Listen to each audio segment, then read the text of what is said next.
moving on to our anime segment. Our anime segment, we finally have got Simba to watch Demon Slayer season 1.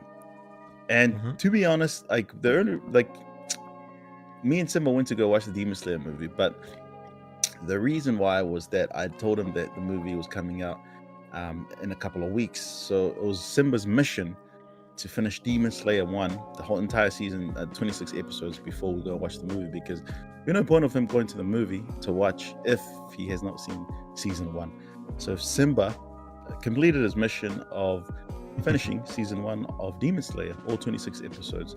So our anime segment, we will be discussing Simba's experience and what he thought and what he liked about season 1 of Demon Slayer. And then that we will tie that on to Demon Slayer movie kind of podcast review. So we'll be giving our thoughts on it. And we do have a review of the movie on our YouTube. So go check it out. Subscribe, comment, and smash that like button. Anyway, Simba, how did you find season 1 of Demon Slayer?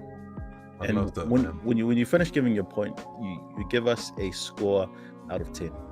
Oh, cool. Okay.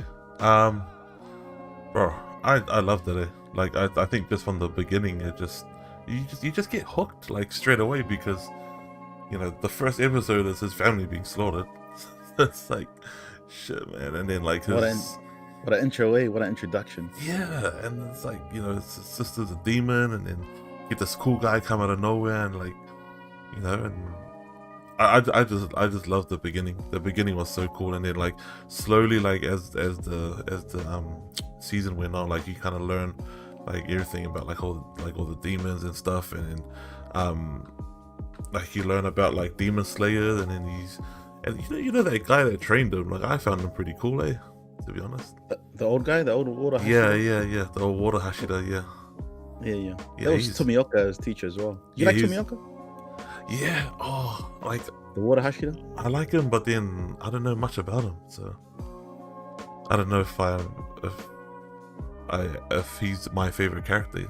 Like I do like him like as a character and what he can do, but I don't know anything about him yet. Yeah, bro. It was cool. I think Tanjiro's like just him and his learning throughout the anime and throughout season 1 is just amazing. His character development, his growth, and he's got such a like Naruto-esque about him, like Naruto-esque character. Like this is that. I think he was better written than Naruto, to be honest. You reckon? Yeah, I mean, for his first couple of, if you look at his growth through season 1, I think he was better written. Yeah, Naruto was all over the place a little bit during the first. I mean, he's a kid, but going into Shippuden took a left turn. But carry on. Yeah. So he kind of like had like a. I thought he kind of like was similar to Naruto. He was, in a lot of ways, and bro, I think I found it funny like how he learned so much. It was 2 years, Is this when he was trying to cut the rock? Yeah. Like he learned so much stuff like in that 2 years. It's crazy. Time skip. Yeah, that's true. Yeah, like he learned like at least 9 styles of the water thing, and like the water breathing. His techniques, yeah. Yeah, because like he was busting them out of nowhere, and I was like, shit, man, this guy's learned so much already. Like it's been 2 years, and yeah, I think after he split the rock, and then what was his? And then Zenitsu, when he bumps into Zenitsu, that's funny. Yeah. Zenitsu blow up. Yeah, that is cracker, man. And he is there for like a comedic relief, but man, I love what he can do, man. What was your favorite episode? Favorite episode? I have heaps.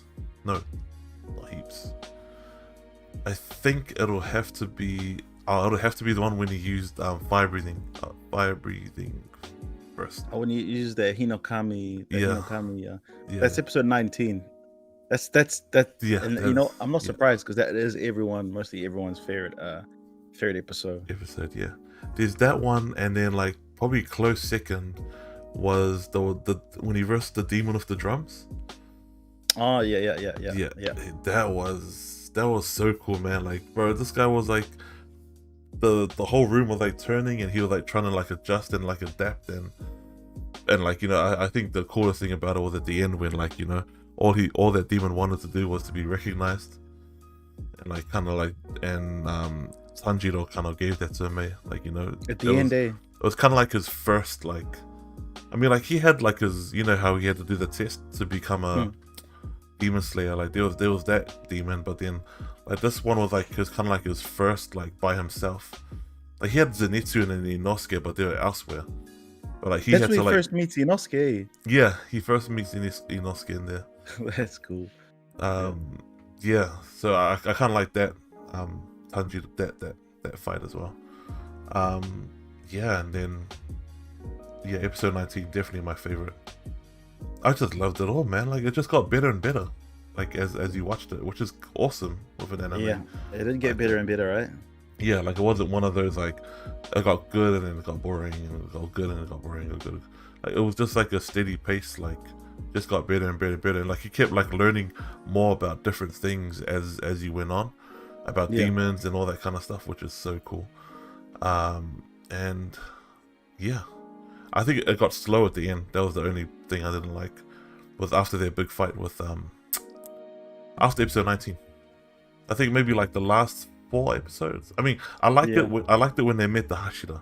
That was cool. That was cool, eh? But it was when they were into that recovery part. Recovery phase, yeah. Yeah, that's getting slow a little bit. Yeah, I didn't like that part. I think they intentionally did that to build up to the Mugen Train arc. Oh yeah. But yeah, man, I think maybe my third like favorite episode was when the Hashira was all there. They just look so badass, man. Like, it was like, they're cool, you just sit there, just like, I remember the camera was like panning like up, and he just sees them like all standing there, and they're like all unique. You can tell they're like freaking strong, and you can tell, like, you know, their abilities like all different from one another. Like, shit, man, it's so cool. It's like meeting the 12 Akatsuki, but that's like the good version. Who do you think, like, on a guess, on a whim, who do you think's the strongest Hashira? Do you know who it is? I know who it is. You know who it is? Oh shoot! But based on the looks, who do you think is the strongest Hashira? Bro, I'm gonna go with I'm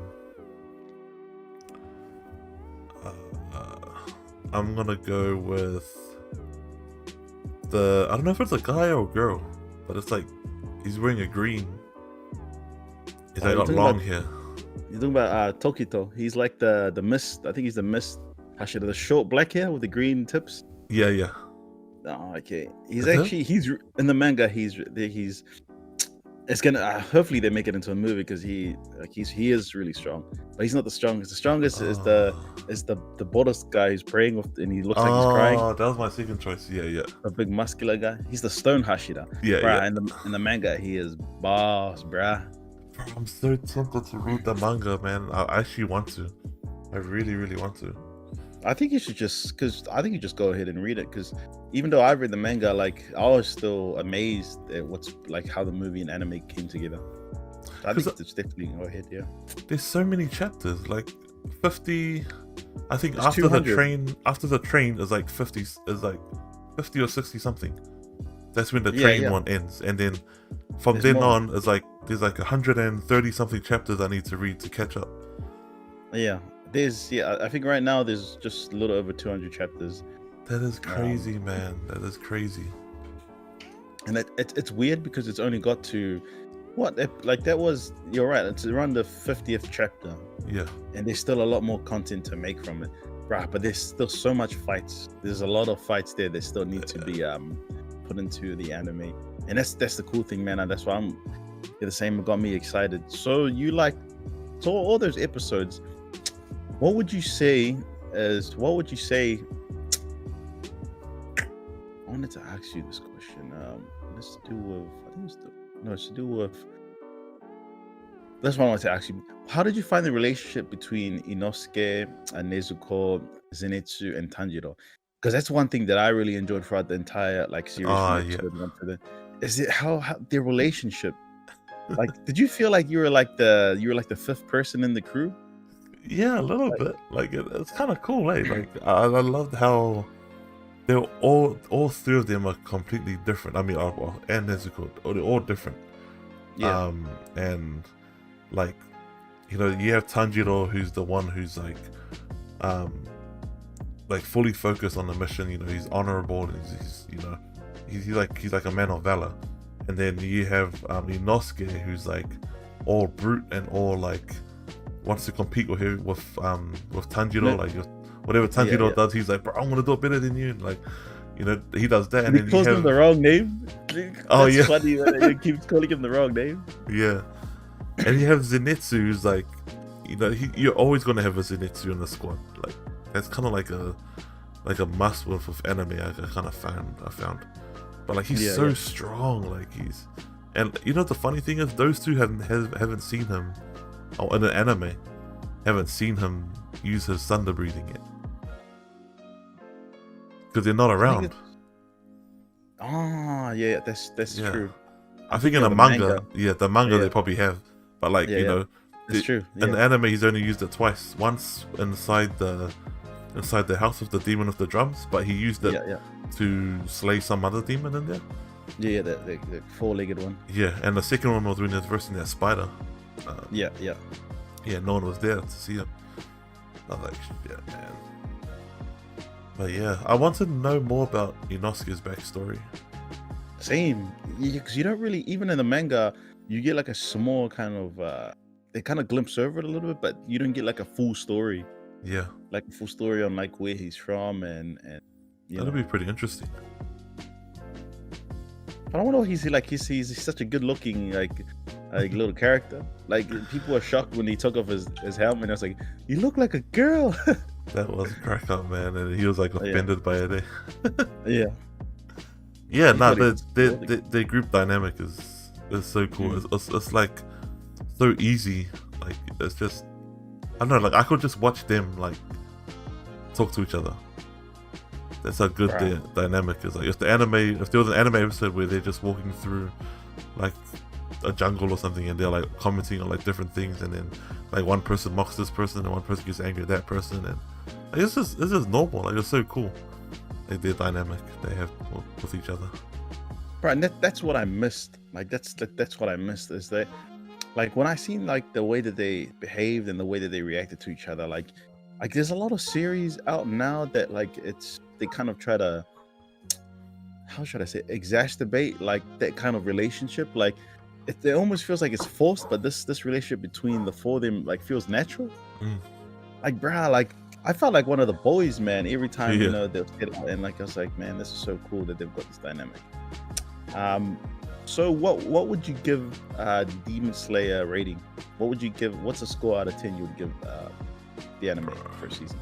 9. I'll give it a 9. You know, I would battle with you because I think anything that's given like anything higher than an 8 needs like a really good reason as to why. Because I've watched Demon Slayer season 1 as well, and to see your excitement, I can understand why it's being given a 9. Why isn't it a 10? Why isn't it a 10? It's just the end. It was that recovery episodes. So pretty much when the plot slows down, is kind of why the. And you know what's funny? A lot of people like it's people. They say that the Demon Slayer anime fan base is like one of the most toxic, but I think if you're trying to, yeah, bruh. And the reason why it's toxic, people say it's toxic, is because it's people don't think that it's worthy of like of being like a top tier anime. What? Like when it won like I think anime of the year for Crunchyroll, or was it animation of the year? Like people giving it like trash takes that it shouldn't have won, but it's like. If you strip down everything and you see the story for what it is, like, bruh, they executed the manga so well. Like, there wasn't that much. I wouldn't say there wasn't that much hype when it first came out. Yeah. But now it's grown to such fanfare that it's the #1 movie in Japan. Which is crazy. Fair score. 9 out of 10 is a fair score. I wouldn't disagree with that. I give it a 10 out of 10, but that's just me. So we're gonna tie this on to the Demon Slayer movie. Me and Simba went on Thursday on launch day to check out the Demon Slayer movie, or the Kimetsu no Yaiba movie, Mugen Train arc. And there was some pretty interesting things that happened in the movie. But we will discuss this. So first of all, Simba, what did you think of the movie and like everything about it? You went and watched it twice, didn't you? Yeah, I did. What? How come you watched it twice? I watched it twice because my wife was watching it with me, the episodes. Oh, did she? Yeah, so she's all caught up too. So he wanted to watch. You could have just brought her. You could have just brought her the night we went. Oh no, she was busy doing some stuff anyway. He did get some stuff sorted for school. They don't want to come hang out in the city. But yeah, I did watch it a second time. I'm so glad I did, because I don't know, man. Like, you just wait, before you give your take, how did Rika enjoy it? Oh, she loved it. How did you get it to sit down and watch it with you? Huh? The anime. How did you get it to sit down and watch? I just asked her. I just go, "You want to watch this anime with me?" And I just told her a little bit about it. And she's like, "Oh yeah, sounds kind of cool. I'll give it a go." Then she watched 5 episodes, and I was like, "Oh, what do you think?" And then she's like, "Oh, it's pretty good, eh?" I was like, "Yeah, we'll keep watching." Who's your favorite character? I think she likes Tanjiro. You reckon you go wake her up to come sit in and let her talk with me? Actually, I'll ask her. I don't know which. Actually, you know what? Let me just text her now. I don't want to walk away from the. Yeah, that make her feel forced, bro. I wish Liz could. I think the only anime that Liz ever watched with me was Death Note, but that's because that was we watched it in dub the first time. You know, the first night you recommended me Death Note. Yeah. That was the first night Liz actually watched Death Note with me. She enjoyed it. And I think that's the first and last time she's ever watched that. Watched anime. Yeah, right. Ricky gets into a lot of stuff, so a lot of anime stuff. So. And how did you find it? Like, we'll go back to the topic. So, how did you find the movie? Man, there's so much to talk about. Like, I don't know. It was such a like it wasn't just about like cool graphics and cool action scenes. Like I like one thing I'd like to talk about is like the whole dream aspect of the movie. Yeah. And like how if you really if you've seen season 1 and you know how much like Tanjiro how much he loved his family and like how hard it was for him to accept that he wasn't there to protect them when they got murdered. Like shit, man, like that was tough. Having to be in a dream where everyone is still alive, and he like willfully he turned away from that and like decided to run away. Like, shit, that's a lot of willpower. Like, I mean, like it did happen after he knew that he was in a dream. But man, just to have that, and another part I liked is when that how they're tethered to how that guy was tethered to Tanjiro, and he had to try and break his spiritual core. The spiritual core, yeah. Yeah, so he went into his one and it was like just calm, like peaceful, and I was like, shit, like bro, even like heaven, bro. That's pretty much Tanjiro go to heaven, bro. That's and get this, like he was looking, the guy was in there looking for the spiritual core to destroy it, and this is how pure-hearted Tanjiro is. That his subconscious helped him find the spiritual core. Just guided him pretty much. Just guided him there, and he asked him like, "Oh, why did you bring me here?" And he's like, "Oh, because you're looking for it." And like he didn't like that guy like went down to his knees and he broke down in tears. And he's like, "Oh, but I was here to destroy it." Yeah, so that was kind of cool, and it kind of adds more to like his character development as well, and doing that. But that's how you kill hate, bro. You kill hate with kindness. Yeah. And like another cool thing I liked about that was Tanjiro's like how he committed suicide all those times just to wake up out of the dream. You constantly do that, right? Yeah. When he was falling asleep. That's when he's fighting Inmu on top of the train, right? Yeah. That was so cool. He just wouldn't. Yeah, bro, that was so cool. There's so many things that happen. Like, I love the play on you know how Zenitsu loves the simp for Nezuko. Yeah. Just whenever, like, because when they went into his dream and they saw him playing on Nezuko, like, you know, everyone in the theater laughed, and like, you know, everyone knew, like, you know, oh, like, of course, out of all the things you could dream of, is you had to dream of Nezuko. But yeah, man, it's I don't want to take up all this the topics of the thing, but last one. Explain, just chat away. Chat away. I mean, like, everyone knows what happens if you've seen the movie. You know what happens at the end, so I won't talk about that. But I do want to talk about like just how it just, like, I think this is what made the movie, like, this was like the icing on the cake, is when you beat the main character, like, you beat the main villain of the movie, you know, the lower one, and then all of a sudden, like, everything, you think everything's all done, and then all of a sudden this other enemy appears out of nowhere, and he's like 1,000 times stronger than him, and I'm like, shit, honestly. And like, the cool thing is like, it's so suspenseful that, like, when this guy appears, you're like, oh, who is he? And then, like, it goes up to his eyes, and it was like upper 3, and I was like, oh shit, dude, this guy's like the 3rd strongest. Like he's strong. No one's joking around. Like, yeah, man, like, this guy came out of nowhere, like, you know, couple, like, I think probably minutes before daybreak, you know, just to, like, his mission, I think he was there to kill Tanjiro, Yeah, because he was going for Tanjiro first, and then Rengoku. Yeah. that was anyway, what's your take on it, man?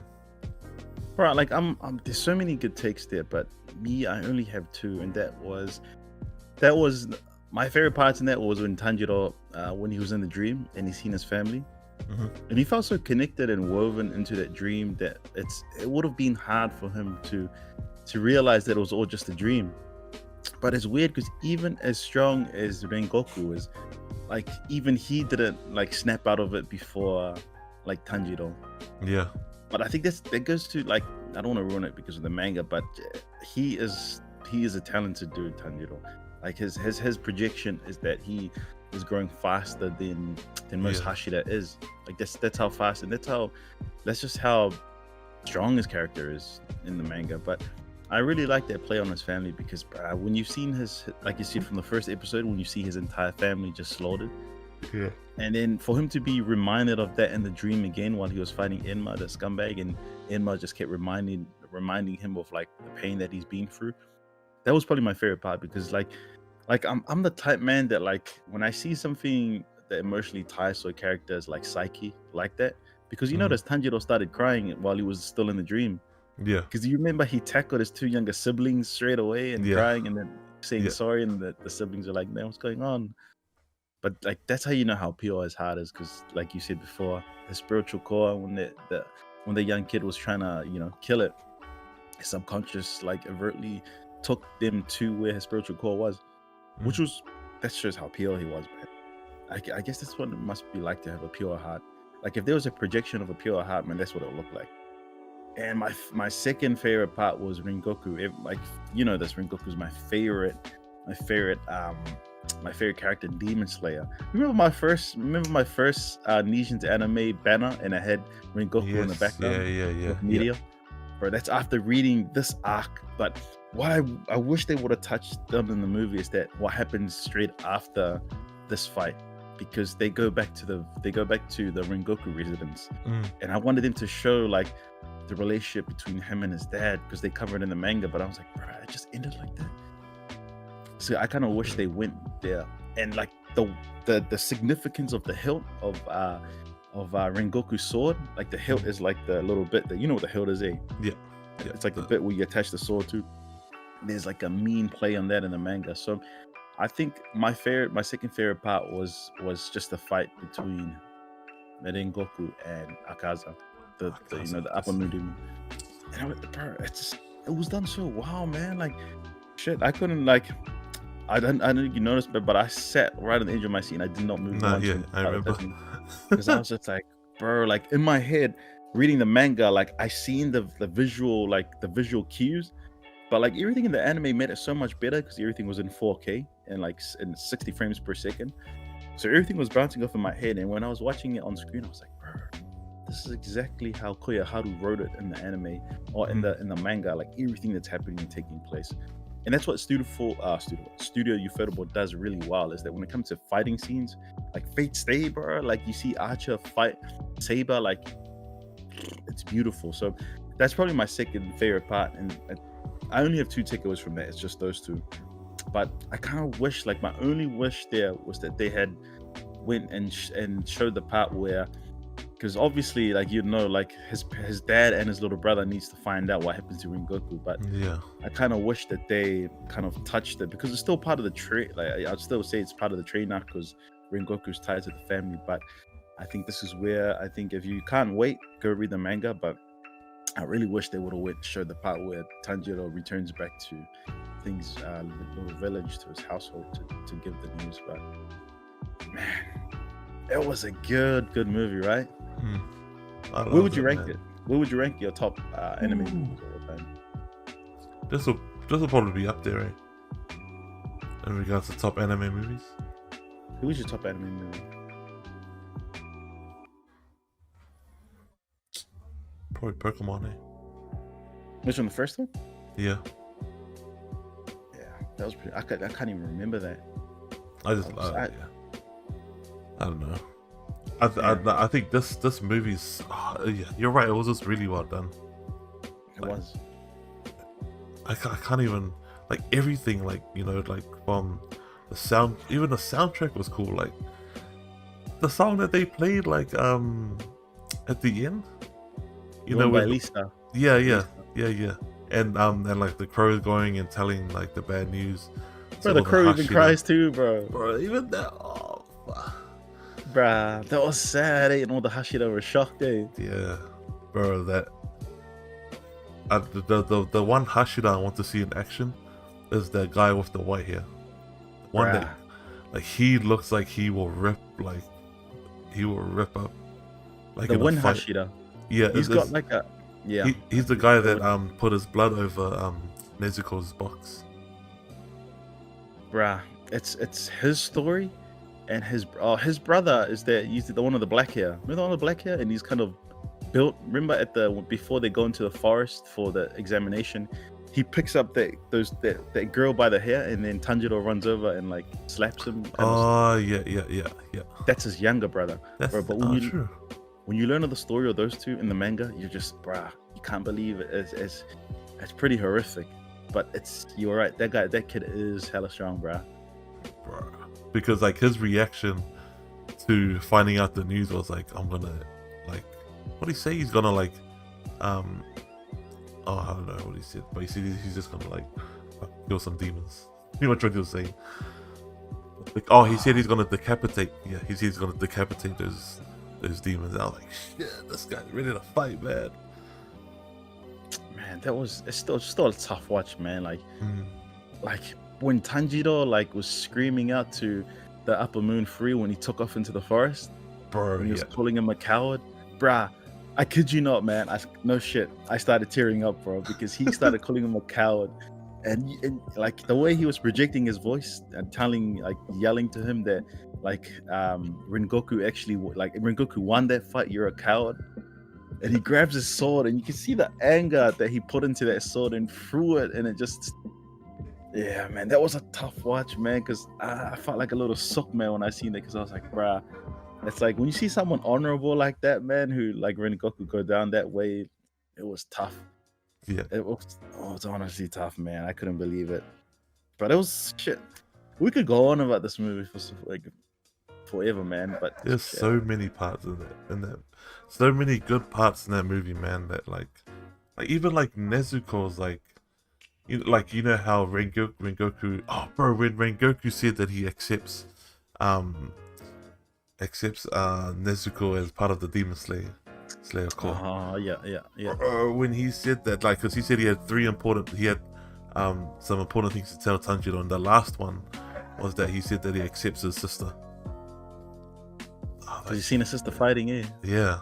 And remember, like, Rengoku, like, even though you'd expect him to, like, like, listen to the master of the Hashira. I don't know I forgot his name. But, every time the master of the Hashira said, like, oh, no, you know, these guys, they are like she hasn't devoured anybody, blah blah blah. Like Rengoku's always like, doesn't matter, doesn't change the fact that she's still a demon. I can't accept that she's a demon. Yeah. Yeah, and then now after the train arc, you know, the man accepts her. So, and he believes. Oh, not only that, but he believes in his sister and what they're trying to do with her. So that was cool too. Bro, you just reminded me of my favorite part of that movie, bro. What was it? My favorite part of that movie is that when he's about to die, and then the sunrise comes up, and then he sees his mom. Oh yeah. That's when like the eyes got like watering to the maximus, bro. Because, bro, me and my mom, who's passed away, God rest her soul, we had a conversation that's similar, like before she passed away. So like, bruh, when the mom came up during the sunrise, and then like everything else didn't matter to Rengoku. All that mattered was like seeing his mom, and then the words that he said to his mom was like, "Did I make you proud?" And the mom was like, "My son, you've made me so proud." And then you just see all this weight like fall off him, and he could like just go in peace. Just go, yeah. Bruh, that's the one affirmation that every like person or every child wants from their parent. As long as you can hear your parents say, "I'm proud of you, man," that must be like that's just as good as saying as "I love you." So when that moment hit, bro, I just thought back to my mom and that conversation we had before she passed away, and I was like, shit, man, that is so cool. You just reminded me, man. I'm bringing up these good moments, but it's so what would you give it? What would you give it out of 10? I'll give it a 10, eh? I'll give it a solid 10. I give it a 9. I give it a 9. Give this a 9 and give the season 1 a 10. The reason why I give it a 9 is just the plot. Like, where, bruh, remember you said it yourself. You thought it was dying down when it reached the fight between what is it? The lower demon moon with Inosuke and Tanjiro. You said you were falling asleep, and it wasn't until like it started kicking off again with the upper moon that you're like, oh, what's going on? No, but you have to watch it again. Yeah, I think you have a different perspective about watching it, but we need to be consistent. Like the first feeling that you get when you first watch a movie should be the feeling you judge off, you know. So, aside from work. Yeah. 9 is pretty high, bro. I'm not gonna lie. 9 is pretty high for a really good movie. Like I would get, like I said, I'll give like 9 is pretty much an A-. That's what that is. Yeah. Damn good movie. Definitely check it out. Go and watch it. Watch it twice if you want, like Simba did. But it's definitely worth your time. We give it the 5-star rating here at Legion Game.